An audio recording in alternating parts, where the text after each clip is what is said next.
에스겔 7장 10절부터 보겠습니다. 에스겔 7장 10절로 13절. 자, 에스겔 7장 10절. 볼지어다 그날이로다. 볼지어다 임박하도다. 정한 재앙이 이르렀으니 몽둥이가 꽃이 피며 교만이 싹이 났도다.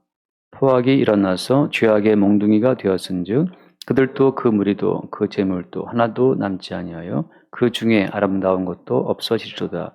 때가 이르렀고 날이 가까웠으니 사는 자도 기뻐하지 말고 파는 자도 근심하지 말 것은 진노가 그 모든 무리에게 임함이로다. 파는 자가 살아있다 할지라도 다시 돌아가서 그 판 것을 얻지 못하리니 이는 묵시가 그 모든 무리에게 돌아오지 아니하고 사람이 그 죄악으로 말미암아 자기의 목숨을 유지할 수 없으리라 하였음이로다. 아멘. 선지자들의 말은 약간 시적으로 돼 있어요. 은유적으로 돼 있기 때문에 무슨 말인가 한 번에 알아듣기가 어렵게 되어 있습니다. 근데 우리가 베드로전서 1장 10절 말씀처럼 선지자의 영은 기본적으로 뭘 말하죠? 선지자의 영은 기본적으로 뭘 말합니까? 선지자들의 영은 기본적으로 예수 그리스도의 고난 그리고 그의 부활의 영광을 말하고 있어요. 그러니까 선지서가 복잡하고 어렵게 보인다 하더라도 선지서가 말하고 있는 가장 기본적인 주제는 뭐라고요? 주제는 예수 그리스도의 십자가의 고난이죠. 근데 예수님의 십자가의 고난을 그냥 예수님이 메시아가 오셔서 고난 당하신데 이렇게 말하는 것이 아니고 예수님의 십자가의 고난을 이스라엘 백성들이 당하는 고난으로 설명하시는 거예요. 그러니까 우리가 왜 사는 게 힘들어요? 우리가 사는 게 힘든 것은 뭘 위해서입니까? 우리가 인생 살기 힘든 것은 예수님이 받으신 고난을 증거하기 위해서 우리 인생이 힘든 거예요. 우리는 생각할 때 이제 역사를 생각하게 되면 우리가 먼저 범죄했고 우리의 범죄로 우리 인생이 고통스럽고 그래서 우리의 모든 죄를 대신 짊어지고 예수가 십자가에 죽었잖아요. 그래서 마치 우리의 죄가 범죄가 먼저고 그 이후에 예수님의 십자가의 고난이 따라왔다고 생각하지만 사실은 계시의 세계에서는 예수님의 십자가의 고난을 증거하기 위해서 우리의 고난이 있는 겁니다. 그럼 인과관계 바뀌지 않느냐? 성경에서는 예수님께서 우리의 죄 때문에 십자가에 죽었다며 그 말이 맞는데 계시의 세계에서는 예수님의 십자가의 죽음을 먼저 딱 세워놓고 예수님이 십자가에 죽기 위해서는 뭐가 필요하냐 하면 죄인들이 필요해요. 이건 참 오해될 수 있는 말이에요. 그렇지만 계시의 세계에서는 모든 시간성을 다 빼버리고 인과관계를 다 빼버리기 때문에 계시의 세계에는 하나님께서 예수님을 만유의 주로 세우시기 위한 딱 계획을 설정해 놓고 어떻게 예수님이 만유의 주가 되시느냐. 예수님이 만유의 주제가 되기 위해서는 자기 백성들의 죄를 지고 십자가에 죽어야 되거든요. 최은희 집사가 왜 엄마입니까? 애를 낳아야 되거든요. 만약 예를 들어서 하나님의 목적이 최은희라는 한 정신없는 여자애를 그 목포 출신 여자애를 갖다가 정신 있지. 예, 정신 나가지 않고 있는데 정신 온전히 있는 여자를 하나님의 목적이 쟤를 엄마를 만들어서 엄마의 영광이 뭔지를 알게 해야겠다라고 목적이 있다고 친다면 하나님 계획이라 먼저 뭐가 필요합니까? 먼저 이를 어떤 정신 나간 남자랑 결혼을 시켜야 될 거 아니에요. 온다는 사람은 결혼하지 않을 거 아니에요. 정신이 없기 때문에 결혼하는 거지 둘 다. 그 정신 나간 여자가 나간 남자가 만나서 결혼을 해서 애가 태어났단 말이죠. 그래서 그 애가 엄마 하는 과정을 통해서 이제 엄마가 된 거죠. 마치 그런 것처럼 예수 그리스도를 만유의 주로 세우시기 위한 계획이 모든 계시의 목적의 마지막 그 총 결론이었는데 그 예수님을 만유의 주로 세우시기 목적을 이루기 위해서 어떻게 예수가 만유의 주가 될 수가 있지? 예수에게는 자기 백성을 해산하는 고통이 필요한 거예요. 자기 몸을 찢어서 낳는 그 아픔이 필요한 건데 자기 백성을 낳는 과정에서 예수의 살이 찢기고 피가 흘러지는 그 모든 과정이 십자가라고 하는 거죠. 그래서 예수님께서 만유의 주가 되시기 위한 과정 가운데에서 그 전제 조건으로 죄인을 대신해 죽는 예수님의 그 십자가의 고통이 필요했던 것이고 십자가의 고통이라는 그 자체가 뭡니까? 십자가의 아픔이라는 그 자체가 바로 여자로 치면 아기를 낳는 해산의 고통이라고 하는 거죠. 그래서 여자들이 살을 찢고 피 흘려 아기를 낳는다고 하는 것은 언제부터 나온 거예요? 창세기 보면 나오지만 언제부터 나왔습니까? 아담과 하와가 선악과를 먹고 타락한 다음부터예요. 해산의 고통이 더해진 거란 말이죠. 근데 하나님께서는 어떻게 해서 그 여자의 해산하는 고통 가운데 뭘 담아놨습니까? 여자의 후손이 태어나서 너희들을 구원한다라는 그 약속을 담아놨잖아요. 그러니까 여자가 자기 몸을 찢어 피 흘려 아이를 낳는 그 모든 과정은 십자가에서 예수님이 자기의 살을 찢고 피 흘리는 그 모든 과정을 보여주는 모형으로 하나님이 미리 겪게 하신 겁니다. 그러니까 선지자들이 말하는 이 모든 말이 은혜적이고 또 시적이라서 어렵긴 하지만 가장 기본적인 테마는 뭐냐? 어떻게든지 간에 예수님이 살찌고 피 흘리시는 고난을 증거하기 위해서 선지자들의 모든 이 글들이 예언들이 있다고 하는 거죠. 그래서 오늘 어떻게 되어 있습니까? 오늘 말씀에는 자 10절 말씀 볼게요. 10절 말씀 거기 어떻게 되어 있습니까? 10절에 함께 봐요. 볼지어다 그날이로다 볼지어다 임박하도다 정한 재앙이 이르렀으니 몽둥이가 꽃이 피고 교만이 싹이 났다. 자 이미 하나님께서는 어떻게 했어요? 그 날을 잡아놓은 거죠. 어떤 날을 잡아놨습니까? 정한 재앙, 확정된 재앙. 내가 몇 날, 몇 월, 며칠에 이 재앙을 내릴 거야 라고 하나님이 이미 다 그 하나님의 스케줄표에 다 들어있는 겁니다. 저도 제 스케줄표에 뭐 다 대충 써놔요, 이렇게. 제가 항상 중립점적으로 쓰는 스케줄표에 그것은 매월 말일과 매월 초. 매월 말일은 공과금 다 나가는 날이기 때문에 그때 뭐 신문대금 다 이제 안 까먹고 관리비 다 내려고 이제 적어놓고 지나가면 또 연철해놓으니까. 매월 요일에 이제 임대로 나가야 돼. 임대로 안 까먹고 적어놓는단 말이에요. 그런 것처럼 하나님 또 그 모든 재앙을 내릴 때 하나님의 일정표에 다 재앙의 일정표가 정해져 있다는 거죠. 그 날, 임박한 그 날, 이제 그 하나님의 그 달력을 보니까 지금 하나님이 정해놓은 그 재앙이 지금 임박했어요. 이제 곧 다가온다는 거죠. 그리고 무슨 말에서 그 뒤에 나와 있습니까? 몽둥이가 뭐가 됐다? 꽃이 폈다. 몽둥이 꽃이 왜 폈어요, 이거? 몽둥이는 누구를 두드려 패는 건데, 이게 지금. 그러니까 이 몽둥이로 주님이 이스라엘을 패려고 준비하고 있는데 드디어 몽둥이가 지금 꽃이 핀 거죠, 지금. 이제 때가 된 거죠, 이제. 몽둥이는 꽃이 피고 어때요? 그 몽둥이로 얻어맞을 이스라엘의 교만은 어떻게 됐다? 교만은 싹이 난 거죠. 하나님께서 확정해 놓은 그 스케줄을 따라서 이제 그때 되면 이스라엘은 어떻게 돼? 이스라엘은 그때 되면 그때를 따라서 교만해져야 돼요. 그 다음에 어때? 교만해져야 어때? 하나님이 정해놓으신 때를 따라 하나님이 몽둥이를 갖고 또 두들겨 패는 거죠. 그러니까 우리가 한 번 겸손한 사람이 쭉 겸손하다는 보장 없습니다. 좀 겸손해 보이지만 또 까불죠. 교만하죠. 그래도 한 대 또 맞는 거예요. 또 교만이 싹이 나고 몽둥이에 꽃이 피고 또 날아와서 다시 또 우리의 죄인됨을 보는 겁니다. 돈 1,000만 원 벌 때는 뭐 교만하지 않잖아요. 근데 한 5천 벌면 또 갑자기 또 목이 힘들어. 한 5천 벌었다. 좀 이제 목이 힘든단 말이죠. 그럼 뭐가 그럼 되는 거예요? 이제 교만이 싹 났단 말이에요. 이제 뭐가 준비돼요? 몽둥이가 꽃이 피고 있어요. 지금 이제 날아올 준비하고 있어요. 야, 5천 번 내가 지금 목에 힘들어가고 있구나.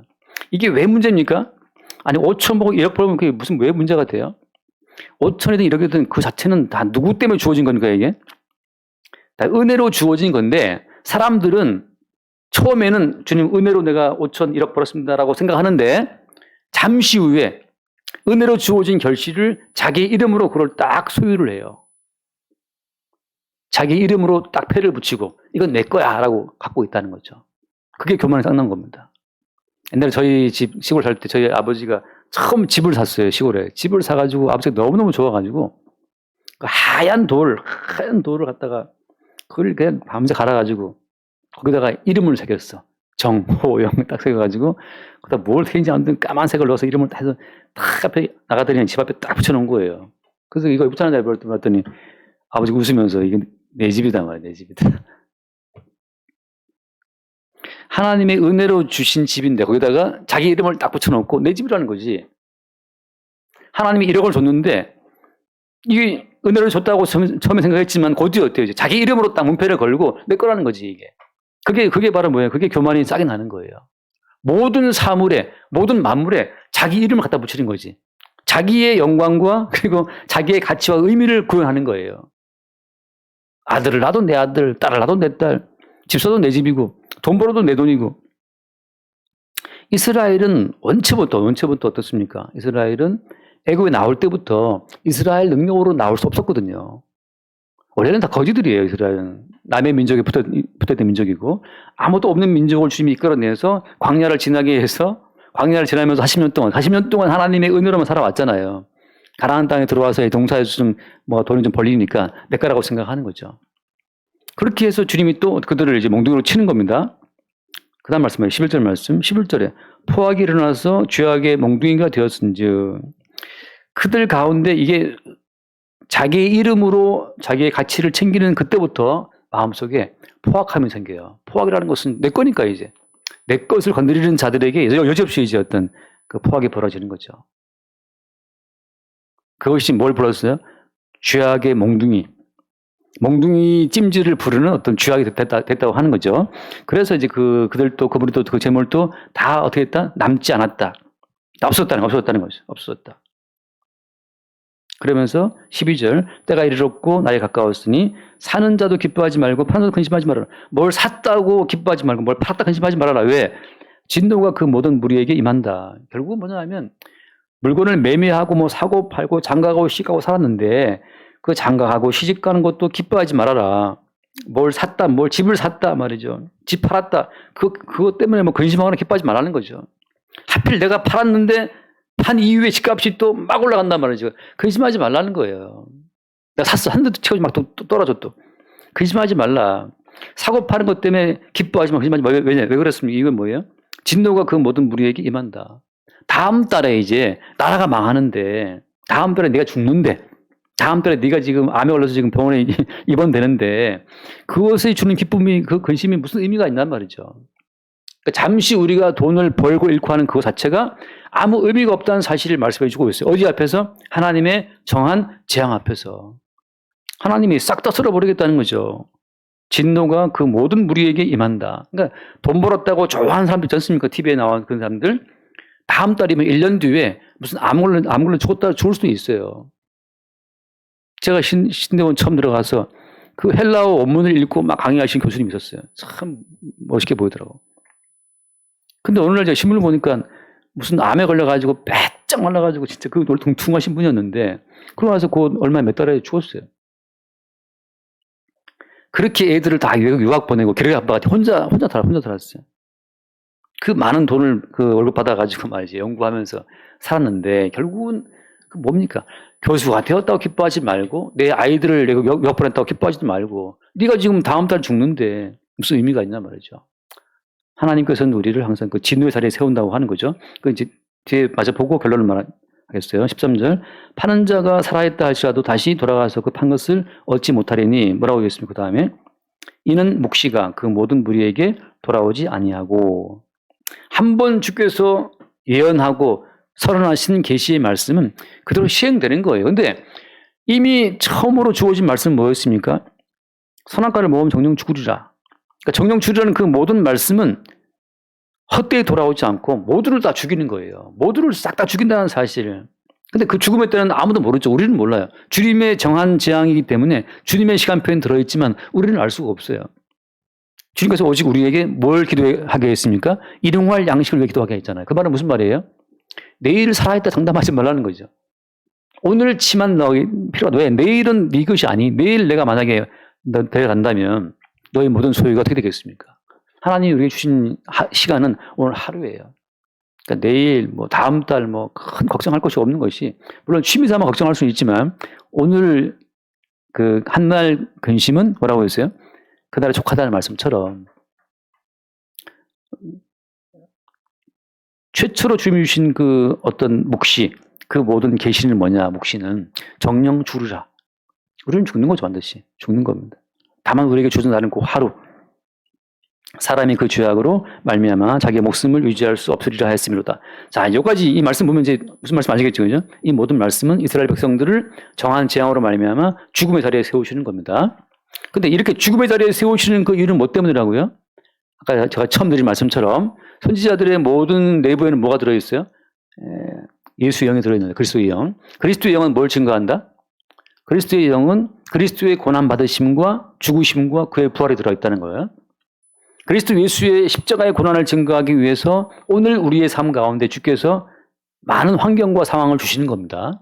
그러니까 오늘 우리가 왜 인생을 살아야 되느냐, 왜 꼭 인생을 이렇게 살아가야 되느냐, 힘들게 살아가야 되느냐, 뭘 보여주기 위한 거예요? 먼저 이 땅에 오셔서 우리의 모든 허물과 죄를 짊어지고 이 땅을 지나가신 예수님의 고난을 우리의 인생을 통해서 알게 하시기 위해서 우리의 고난을 주신 겁니다. 그러니까 우리가 겪는 인생의 모든 고난이라고 하는 것은 먼저 예수님이 감당하신 고난의 무게, 고난의 어떤 그 질, 고난의 종류를 우리에게 알게 하시는 거예요. 그러니까 여기서 그러니까 그럼 정리합시다. 우리가 인생을 살 때, 참 괴롭다라고 말하게 되면, 단독자로 있을 때는 인생의 고통과 괴로움의 의미가 우리에게 풀리지가 않아요. 선지자들은 지금 어디에 우리를 엮어 넣으려고 하는 겁니까?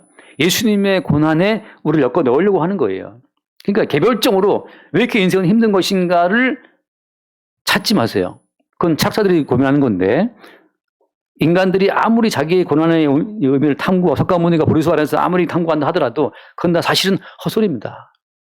석가모니가 말하기를 왜 인생이 고통이라고 했어요? 석가모니가 말한 것은 그 집착이야, 집착. 그 탐심이라고 하는 건데 그 탐심이 끊어집니까? 머리를 밀고 승복을 입고 절간 들어가 앉아 있으면 탐심이 끊어져요? 탐심은 마음에서 올라오는 건데 끊어지지 않거든요. 성경에서는 주님께서 하신 말씀은 뭡니까? 그러니까 우리에게 닥치는 그 모든 고난의 모든 원인 자체를 스스로 탐구하게 되면 끝도 모를 미로를 헤매는 것이고, 선지자들은 우리의 모든 고난을 통해서 어디를 우리를 엮는다? 그 고난, 네가 당하는 그 아픈 고난이라는 그 자체가 그것이 지금 네 먼저 십자가에 고난당하신 예수님의 고난이 어떤 것인지를 너로 하여금 알게 하기 위한 것이라는 거죠. 그렇게 우리 인생의 고난을 통해서 예수님의 십자가의 고난과 고독과 외로움과 아픔과 연결을 되게 되면 그 사람은 그리스도 예수와 함께 죽고 함께 살고 함께 영광의 나라에 들어가는 그리스도의 백성이 되는 것이고, 개별적으로 인생이 왜 이렇게 괴롭지? 탐구고 또 탐구한다고 답은 없어요. 개별자들은 다 버림받는 겁니다. 그래서 하나님은 이스라엘을 집단적으로 집단적으로 묶어서 예수님이 받게 되는 고난 가운데 집어넣으시는 거예요. 근데 마지막에 보면 예수님 시대에 보게 되면 실제적으로 어때요? 실제적으로 예수님의 고난에 참여해서 예수와 함께 고난받고 죽고 살아나는 과정 가운데에서 예수님의 고난에 참여하는 이스라엘은 사실 누구로 표명됐어요? 예수님 당시로 보자면 성경을 많이 묵상하고 연구하셨던 바리새인들이 아니고 누구였습니까?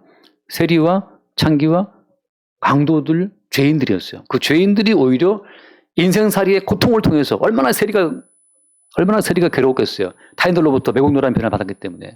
우리가 얼마나 그 친일파를 미워합니까? 이완영이 미워하고. 그것처럼 당시 세리들은 동족의 피를 빨아 로마한테 갖다 바친다라고 하는 매국노의 유명을 쓰고 있었기 때문에 그 세리들은 이스라엘 집단 내에서 사람 취급받지 못했거든요. 그것이 어때요? 이 세상에서 멸시받은 예수의 고난이 어떤 것인지를 보여주는, 이 세상에서 예수가 증거한 그 모든 복음 때문에 예수가 받았던 그 모든 멸시와 천대라고 하는 그것이 당시에 세리가 받았던 천대와 멸시라고 하는 거예요. 그러니까 매국노에게 쏟아부었던 그 비난과 멸시가 사실은 누구한테 간 겁니까? 예수에게 간 거죠. 그러니까 예수의 고난을 이해할 때 예수님이 어떤 멸시 받았지? 그 예수가 받은 멸시를 이해하는 어떤 단서가 누구예요? 세리가 받았던 멸시라고 하는 거죠. 그 다음에 창기. 창기 말할 것도 없죠. 그 사회에서 그냥 쓰레기 중에 쓰레기 받은 거니까. 그러니까 그 사회에서 세리와 창기와 강도는 그냥 한마디로 말해 죽어마땅한 자이기 때문에 그 죽어마땅한 자, 그 죄인들, 경건하다는 사람들이 함께 앉아 식사하기도 꺼려했던 그 불가촉 천명 같은 그런 자들이 이제 그들이었는데, 예수님이 바로 그 시대에 그런 사람들을 통해서 예수가 받았던 멸시와 고난의 아픔을 주님이 증거하시는 거예요. 그러니까 우리가 예수님이 참 괴롭겠다, 추상적으로 받은 생각은 아니고 그 시대의 세리나 창기나 죄인들이 강도받았던 그 천대와 멸시를 통해서 예수가 받았던 그 천대와 멸시를 이해할 수 있는 거죠. 마찬가지로 우리가 인생을 살면서 어떤 고난을 받습니까? 어떤 아픔을 당합니까? 우리가 받는 그 모든 고난과 아픔이라고 하는 것 자체는 예수가 받았던 고난과 아픔을 보여주는 하나의 그림자라고 하는 거죠. 제가 주일을 잠깐 예를 들었지만 저도 이사를 여러 번 했지만 여러 번 이사하는 과정을 통해서 지금 이거 뱅뱅 돌고 있는데요. 괜찮아요? 잘 되고 있습니까?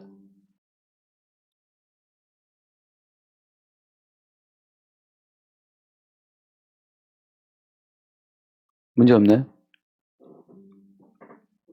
네? 네. 그래서 저는 그 생각 많이 하거든요. 여우도 굴이 있다. 여우도 굴이 있고 그 참새도 자기 새끼들 보금자리가 있지만 인자의 머리도 곳이 없다. 그 말씀이잖아요. 그러니까 우리가 근데 뭐 대한민국 사회에서 한 40% 되나요? 집 없는 사람들이? 그래, 그 집 없는 사람들의 아픔이라는 것 자체가 왜 이렇게 집이 없습니까? 라고 할 때 한편으로는 참 너무 좋은 것이 그것이 바로 그 어디에다 머리 들 곳도 없었던 예수 인자이신 예수 그리스도를 증거하는 가장 좋은 하나의 모형이죠. 그러니까 예수님이 받았던 그 당시의 어떤 취급이라고 하는 것은 오늘날 우리가 그 뭐 사배자 아닙니까? 사회적 배려자자 그런 생각을 받았던 그런 멸시천대 그런 것도 생각할 수가 있겠죠. 그래서 오히려 성도가 살아가는 그 모든 인생은 그렇게 예수 그리스도의 인생을 얽히는 거죠. 그런 과정을 통해서 남는 고백은 뭐냐? 잠깐 말씀만 봅시다. 우리 시편 39편 잠깐 볼게요. 시편 39편 4절을 보면 여호와여 4절 여호와여 나의 종말과 연한이 언제까지인지 알게 하사 내가 나의 연약함을 알게 하소서. 아까 드린 말씀처럼 하나님이 주신 날은 딱 하루예요. 하루. 일용할 양식을 구하라 말씀하시는 것은 내일은 없다는 거죠. 우리에게. 그래서 우리의 종말과 우리의 연한이 언제까지인지 알게 하사 연약함을 알게 하소서. 5절 주께서 나의 날을 한 뼘 길이만큼 되게 하심에 나의 일생이 주 앞에는 없는 것 같사오니 사람은 그가 든든히 선 때에도 진실로 모두가 허사뿐입니다. 그러니까 우리 인생이 허상이라는 말을 더 많이 하죠. 허상.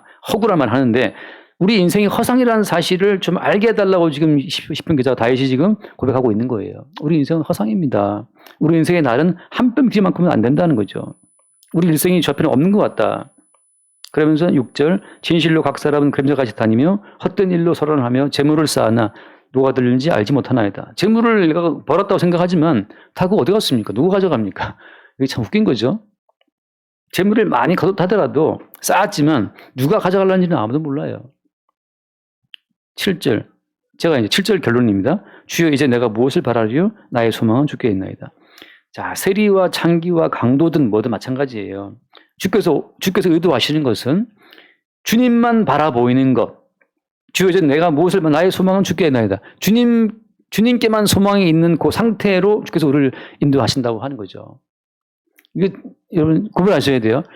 주님께 있는 걸 바라는 것이 아니고 주님께 있는 그 돈과 주님께 있는 영광과 뭐 주님께 있는 그 소유를 바라는 것이 아니고 주님 자체를 바라는 거예요.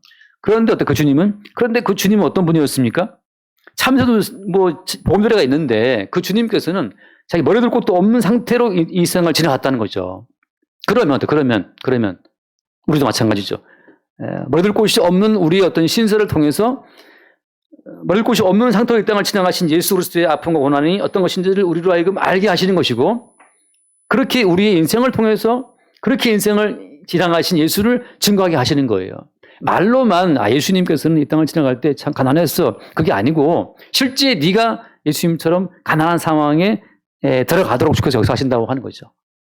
실제로. 말로만이 아니고 실제 우리를 방 한 칸 없는 상태로 집어넣어서 우리 온몸을 통해서 너 왜 가난하냐 물어본다면 방 한 칸은 뭐 있지 않겠어요? 없을 수도 있지만 그래서 누가 물어보길 왜 가난하냐 물어본다면 우리는 어떻게 설명할 수 있습니까? 나도 방 한 칸이 없지만 그러나 먼저 이 땅을 지나가신 예수님도 머리 한 군 들 곳이 없는 고난 가운데 이 땅을 지나갔다는 그 사실을 나로 하여금 알게 하시려고 나에게 이렇게 방 한 칸 없는 삶을 주셨다라고 우리가 말하게 된다는 거죠. 그게 뭐 그것이 나의 소망은 주께 있나이다 말하는 자의 고백이라고 하는 거예요.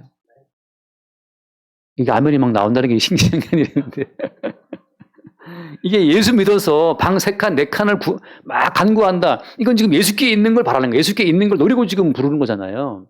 근데 주님께서는 네가 정말 나에게 소망이 있느냐? 나랑 같이 살래? 나랑 같이 살고 싶어? 나랑 같이 살려면은 머리 곳이 없다. 그거거든요. 그 제자가 따라올 때 주님 따라가겠습니다 할 때 예수님께서 거절하신 말씀이잖아요. 제가 따라와 예수님 제가 따라갈게 했더니만 예수님 하신 말씀이 야, 너 지금 내가 누군지 알고 따라오려고 그러느냐? 하신 말씀이 야, 여우도 굴이 있지만 나는 굴도 없어. 인자는 나는 멀 곳도 없다. 그거 알고 지금 따라온다는 거야? 하고 물어보시는 거죠. 예수 따라가면 막 병자 고치고 그러니까 한 명당 100만 원씩만 받아도 얼마예요? 그 노리고 지금 따라오는 제자들도 허다하단 말이죠. 5병 5천명 먹이니까 옆에 있으면 굶지 않겠다 싶으면 굶지 않겠지 하고 따라오려고 그러는데 주님 하신 말씀은 네가 좀 오해한단 말이지. 내게 있는 본능을 네가 지금 노리고 그러려고 보는데 인자는 버릴 것도 없다. 돌려보내잖아요. 그런 사람들은. 내가 예수 믿는다 할 때 어떤 예수를 믿는 겁니까? 제가 지금 말하는 이런 예수를 믿고 싶겠어요? 근데 이렇게 말하는 예수 그리스도가 왠지 괜찮아. 뭐 따라가고 싶어. 따라가게 돼. 그건 이제 그 사람 믿는 사람이고, 그런 예수였다고? 그럼 내가 좀 잘못 알았네. 근데 다른 동네 예수를 알아나 보다. 딴 데도 할 수가 있죠. 예수 믿으면 뭐 부자가 되고, 예수 믿으면 뭐 방색한, 네칸 되고, 막 이렇게, 그렇게 말하는 그 예수는 성경에서 말하는 예수가 아니에요. 교만에 싹이 났다 하더라도, 몽둥이가 날아가서 치지 않으면 성도가 아닌 겁니다. 결국은 뭐가 남을 때까지? 그리스도만 소망이 있다 할 때까지 주님이 우리를 조지시는 거예요. 한 번 더 봐요. 시편 73편. 73편 25절. 13편 25절. 하늘에서는 주 외에 누가 내게 있으리요? 땅에서는 주 밖에 내가 사모할 이 없나이다. 26절. 내 육체와 마음은 쇠약하나 하나님은 내 마음의 반석이시요 영원한 분기시시라. 무릇 주를 멀리하는 자는 다 망하리니 음녀같이 주를 떠난 자를 주께서 다 멸하셨나이다. 여기 보면 그러니까 하늘에서나 땅에서나 참 주님밖에 내가 사모할 뿐이 없다. 내 육체와 마음이 쇠약해지고 병든다 하더라도 하나님만이 내 마음의 반석이라고 하는 거, 영원한 분기시라는 거, 이런 고백으로 주께서 우리를 인도해 가신다고 하는 거죠. 그러니까 그 외에 허탄한 모든 교만의 모든 싹을 다 잘라버리고 주님께서 아주 그냥 정화된 그 순금처럼 정화된 그 마지막 성도의 고백은 뭐냐 하면 주님밖에 없다는 거죠. 주님밖에 없다. 주님에게 있는 그 소유가 탐난다는 게 아니에요. 남자를 사랑할 때 그 남자 가지고 있는 집과 차와 뭐 부동산이 막 탐나가지고 I love you가 아니고 그 사람에게 있는 부동산 날아가고 뭐 사업 다 날아가고 뭐 집 다 날아가고 다 털렸다 하더라도 그냥 그 사람만 사모할 때, 그 말씀처럼 주 밖에 내가 사모할 이가 없다. 그 주님 자체가 사모될 때 그들이 주님과 함께 죽고 주님과 함께 부활해서 주님과 함께 영원한 생명을 누리는 자라고 하는 거죠. 나머지는 모두 다 그냥 잠깐 주어지는 것들이에요. 결국은 뭐 우리가 떠날 때는 그냥 가겠죠. 그래서 마지막으로 오늘 이렇게 주님께서 이스라엘을 향해서 역사하시는 그 마지막 실체를 잠깐 읽고 마칩시다. 마태복음 16장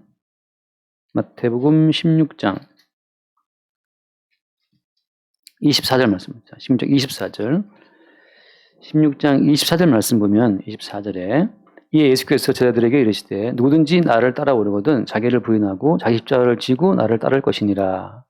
누구한테 하신 말씀입니까? 나를 따라오려거든. 정말 네가 나를 믿어? 그럼 나와 함께 살래? 나와 함께 정말 같이 갈래? 나와 같이 가려면 너를 부인해야 돼. 너의 욕망, 너의 생각, 너의 개인적인 희망 그거 다 부인해야 되고 마지막에 네 십자가를 지고 따라와야 돼. 결국은 나와 함께 죽어야 되는데 그것도 갈 테냐 말이죠. 여기서 가겠습니다. 이거 오버하는 거예요. 우리의 의지로는 못 가요. 주님께서 우리에게 띠띠우고 그냥 우리를 끌고 갈 때 따라가는 거지. 정신으로는 이거 못 따라갑니다. 결혼을 미친 짓이다 그런 말 있잖아요. 결혼 미친 짓이다. 정신 나가야 결혼하는 거지. 정신으로 결혼 못 하잖아요. 다 뭐 결혼하신 분들 겪어봤겠지만, 예. 그러니까 어디에 미쳐서 약간 나사 나갔을 때 결혼이 되는 거지. 나사가 다 붙어있을 때는 결혼이 잘 안 되잖아요. 그런 것처럼 주를 따라간다 이거 자체는 우리 힘으로 안 돼. 성령께서 우리의 역사하실 때, 우리 이성적인 어떤 나사를 다 풀어놨을 때, 나로서 나를 지키려고 하는 이 생존 본능을 다 주님 풀어놨을 때 그때 따라가는 거지. 따라갈 수 없는 길이죠. 심지어 25절 말씀, 누구는 제 목숨을 구원하고자 하면 잃을 것이다. 나를 위하여 제 목숨을 잃으면 찾으리라. 그러니까 살고자 주를 믿는 것은 다 엉터리입니다. 그래서 그 살고자 주를 따라가는 자들에게 하신 말씀이 뭐냐? 23절 말씀, 23절 앞에 23절 말씀 볼게요. 23절 예수께서 돌이키시며 베드로에게 이르시되 사탄아 내 뒤로 물러가라. 너는 나를 넘어지게 하는 자로다. 내가 하나님의 일을 생각하지 아니하고 도리어 사람의 일을 생각하는도다 라고 돼 있잖아요. 사탄아 물러가라. 자, 이 뭡니까? 사람의 일은 뭐예요? 사람의 일은? 하나님의 일은 십자가에서 예수와 함께 죽고 예수와 함께 살려내시는 일이 하나님의 일이고 사람의 일은 십자가에 죽지는 않고 십자가에 죽고 난 이후의 영광은 취하겠다. 이게 사람의 일이거든요. 결혼을 해도 같이 고생해서 같이 벌어가 이거 아니고 너 얼마나 벌어놨냐. 그러니까 벌어놓은 거 있을 때 결혼하겠다. 이거 말이죠. 마치 요즘 조건 보는 것처럼. 그러니까 마찬가지죠. 이것이.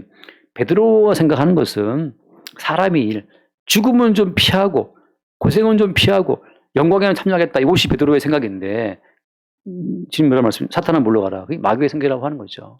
그러니까 지금 오늘 본문에 이스라엘에게 주님이 몽둥이로 치시는데 주께서 이스라엘 몽둥이로 치시는 그 이유는 뭐 때문입니까? 주님의 고난에 그들을 끌어넣는 과정이라고 하는 거죠. 고난 없이 예수와 함께 죽는 것 없이 그냥 예수님이 얻어놓으신 그 영광만 취하겠다고 생각할 때 그때 주님께서 그들을 치시는 거예요. 나에게 돈 100만 원이 온다 하더라도 그 100만 원은 사실 예수가 십자가의 피를 죽으심으로 이루어놓은 결실로의 100만 원이라는 사실을 알 때 누가 뭐라 보다 이건 주님의 어떤 피값이라고 말할 수 있죠, 우리가. 그러니까 우리는 주의 피값으로 지금 주어진 그 돈을 갖다가 쓰고 하면서 이거 내가 잘나서 번 거야 라고 까보니까 교만이 막 싸게 난 거죠. 그 몽둥이가 이제 따라오는 거죠, 이렇게. 사탄은 물러가라 말씀하시는 거고. 그러니까 모든 것이 십자가 못 박혀 죽으신 예수의 은총으로 주어진 선물로 현재를 볼 때 우리 현재가 천국의 현재형이 되는 거고 지금 내가 100만 원 못 벌었네. 주께 불평하면서 다음에 1000만 원 1억을 기대한다. 계속해서 이제 교만을 키워나가는 거죠. 그래서 우리에게 주어진 모든 것들이 사실 우리 것이 아니고 마땅히 죽을 자들에게 허락하신 주의 은총이라는 사실을 볼 때 그때 우리가 주와 함께 고난받고 죽고 주와 함께 사는 그 길로 그 길을 걷게 되는 겁니다. 기도하겠습니다. 주님, 우리가 예수의 희생의 이름을 다 빼버리고 우리 잘난 이름으로 내세울 때 교만이 싹났을 때 주님 꽃이 핀 몽둥이로 또 우리를 휘두르시는 그 주의 그 역사가 사랑인 것을 알게 해주시고 오직 우리가 하늘에서나 땅에서나 주님밖에 우리가 사모할 자 없음을 매 순간 새롭게 보게 하여 주옵소서. 우리 주 예수를 기도드립니다. 아멘.